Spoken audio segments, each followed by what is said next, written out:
Bien. Bueno, vamos a continuar con las sentencias concurrentes. Otra que hemos citado es el when else, esta es la que más hemos usado. Pero vamos a verla en general cómo se comporta y cómo se puede sintetizar. La sintaxis en general es a una señal cualquiera le asignamos un valor si se cumple la when, o sea, las palabras por supuesto son el when else, las palabras clave. When, lo primero que hace entonces es verificar esta condición. Si esta condición se cumple, le asigna este valor y no hay ninguna otra, no sigue más. Si esta condición no se cumple, recién ahí evalúa la segunda condición. Y si no se cumple ninguna, pone el último valor que se pone después del else. Una cosa interesante es que estas dos condiciones no son excluyentes como pasaba en el with select. Ahí volvemos sobre el tema. ¿Cómo se puede esto entonces sintetizar? Se puede sintetizar directamente con cada línea de estas sería un multiplexor de dos canales. Entonces, en este caso, si la primera expresión es verdadera, pasa este valor, y en otro caso pasa lo que viene, ¿no es cierto?, de la segunda, en el caso que hubiera, la segunda condición. Si esa condición es verdadera, pasa este valor, y si es falsa, sigue de manera sucesiva hasta el último condición que nosotros pongamos. Cuando esa condición, la última condición, no se cumple, en este caso que sería este, recién pasa este como último valor. Entonces, como dijimos, a diferencia del with select, las opciones acá, en el otro caso, eran excluyentes porque era el valor de la señal que estábamos evaluando. Esa señal no puede tener dos valores simultáneamente, pero acá sí hay dos condiciones que pueden cumplirse simultáneamente. Y acá hay un ejemplo de cómo se comportaría el sistema en ese caso. Acá a X le asignamos A cuando ese 0, bueno, acá vamos a poner cómo se puede sintetizar. Si ese 0 es igual a 1, pero fíjense que estamos evaluando por un lado una señal que es ese 0 y por otro lado estamos evaluando una señal que es ese 1. Estas dos señales pueden tener cualquier combinación de valores, así que pueden ser verdaderas las dos o falsas las dos. O por supuesto una verdadera y la otra falsa. Entonces en este caso, si esto se cumple, nos seguimos hacia allá y pasamos el valor de A, que sería esta primera parte. Si ese 0 es 1, pasa A. Y si no, pasa el valor de B cuando S es igual a 1, es verdadero, y en otro caso el valor de C. Entonces fíjense estas dos condiciones. Si esto se cumple, nada me dice, yo no puedo prever nada si la segunda condición no cumple, de qué va a pasar con la salida, porque tengo que ver primero la primera condición que se cumple. Bien, en este caso vamos a usar el when else para implementar un codificador con, primero vamos a ver cómo sería un multiplexor. ¿También? ¿Por qué ponemos esto? Porque el multiplexor recién lo implementamos con el with select, ¿no es cierto? Entonces, en VHDL existe siempre la posibilidad de implementar el mismo circuito, o sea, la misma función, de distintas maneras. Entonces, acá vamos a ver cómo implementar la misma función, ahora utilizando la sentencia when else. Entonces, en este caso, tenemos 4 entradas, que serían los 4 canales, las líneas de selección de 2, perdón, acá sí son de 8 canales, no importa, son 4 canales, pero son entradas de 8 bits. Tenemos una línea de selección que como manejamos 4 canales necesita 2 bits. Y la salida que tiene que tener el mismo ancho que la cantidad que tienen las entradas. Entonces la arquitectura es muy sencilla para describir este multiplexor. Decimos que X, o sea la salida, le vamos a asignar A cuando la línea de selección sea 0, 0, 0, B cuando sea 0, 1, C cuando sea 1, 0 y en otro caso será D. Acá no tenemos que considerar todas las alternativas porque el else siempre termina en algún valor, entonces ese valor es el que finalmente se va a asignar sin ninguna condición previa se cumple. Y ahora vamos a ver lo que es un codificador con prioridad. ¿Recuerdan lo que son los codificadores? Los codificadores lo que hacían en general era, tenían 2 a la n entradas, n salidas, y lo que hacían era, cuando se activaba alguna de las entradas, la idea era que se activara una sola por vez, codificaba a la salida cuál de las entradas se había activado. Por ejemplo, si tenemos 4 entradas y se activa esta, por ejemplo la 0, pondría 0, 0. Si se activa esta, pondría 0, 1, 1, 0 y 1, 1, ¿cierto? Ahora, el problema que se plantea con los codificadores es que qué pasaba si se activaba más de una entrada. Entonces aparecían los codificadores con prioridad, que lo que hacían cuando había más de una entrada activada, codificarla de mayor peso.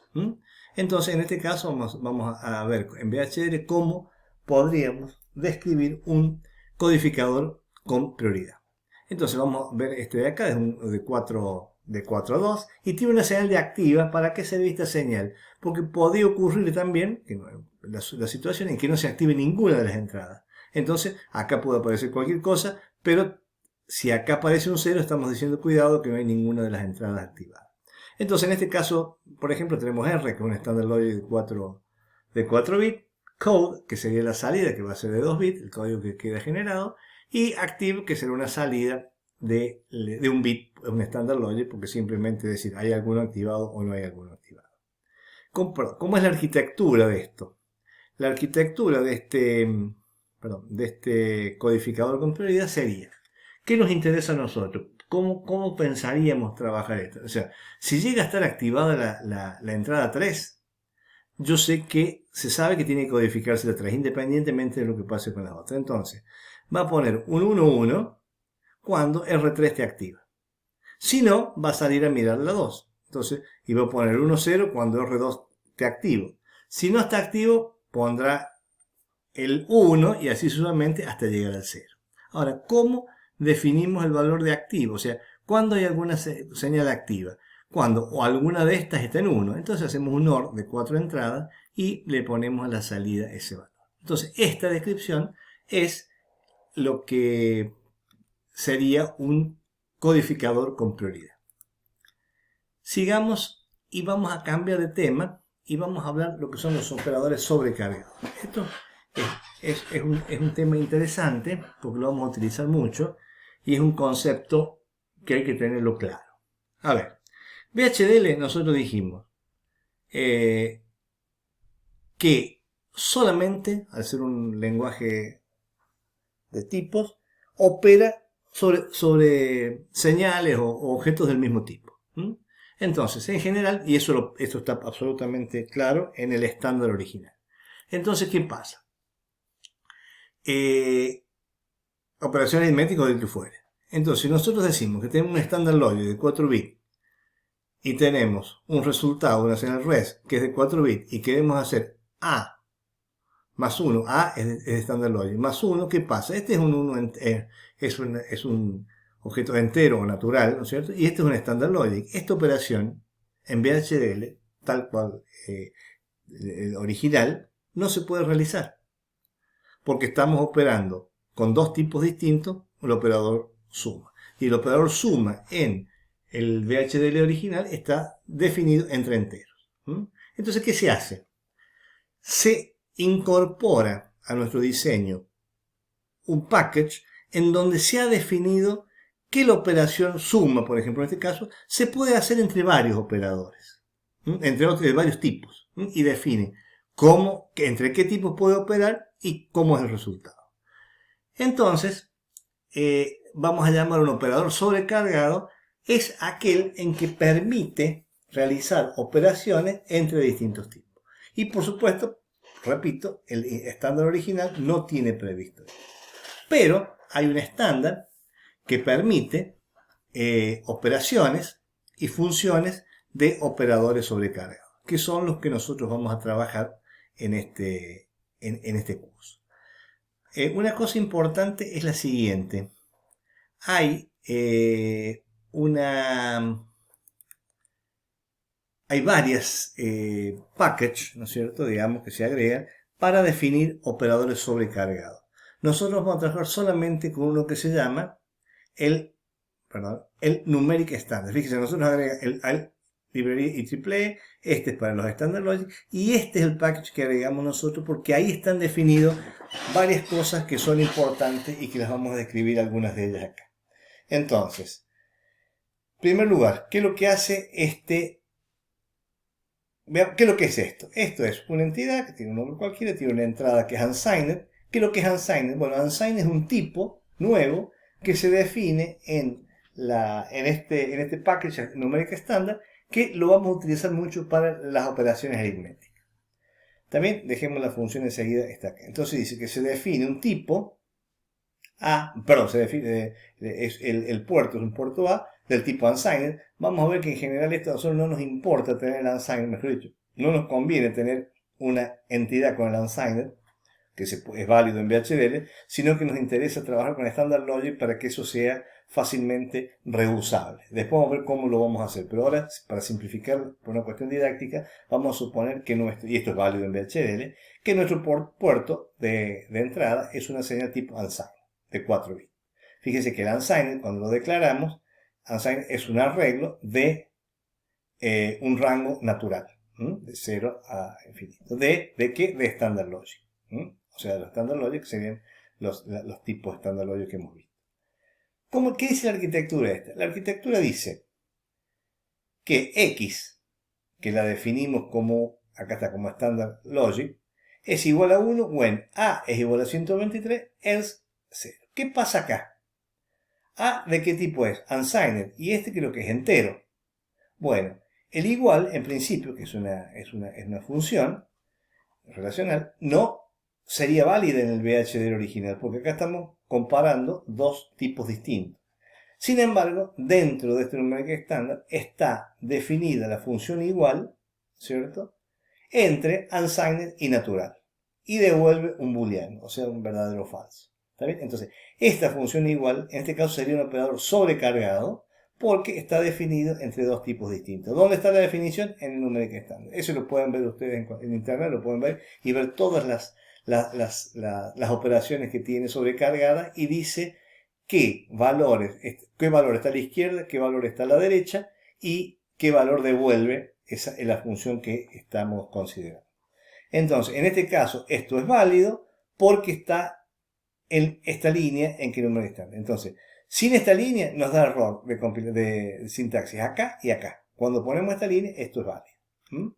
Bien, vamos a seguir avanzando un poquito en esto y vamos a ver que ese estándar, numérica estándar, además define varias cosas muy interesantes. Es un papel bastante largo que lo pueden ustedes acceder y está en internet.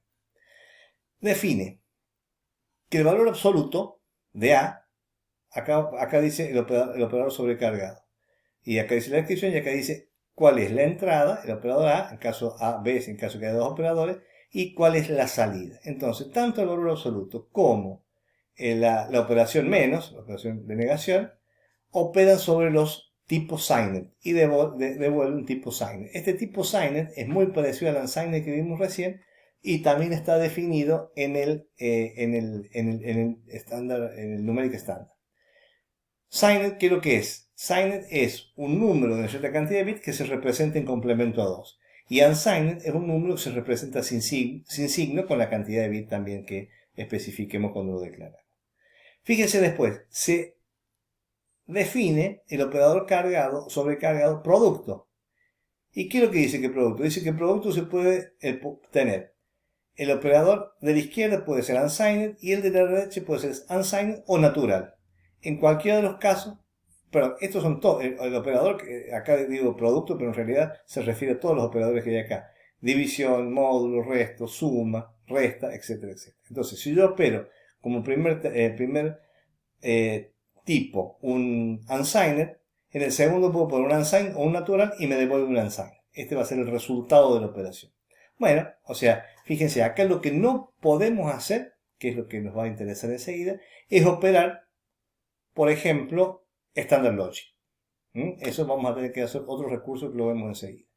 Entonces, acá están todas las operaciones que podemos hacer, las operaciones aritméticas y estas que están acá, y acá están las operaciones relacionales también, que entre los distintos elementos, los tipos que podemos operar y el resultado que nos genera. Por supuesto, los relacionales nos generan verdadero o falso, y o sea, un tipo booleano.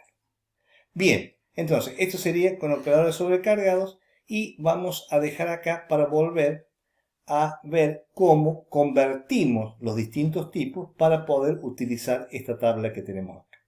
Bien, dejamos acá y seguimos en el otro video porque se nos acaba el tiempo.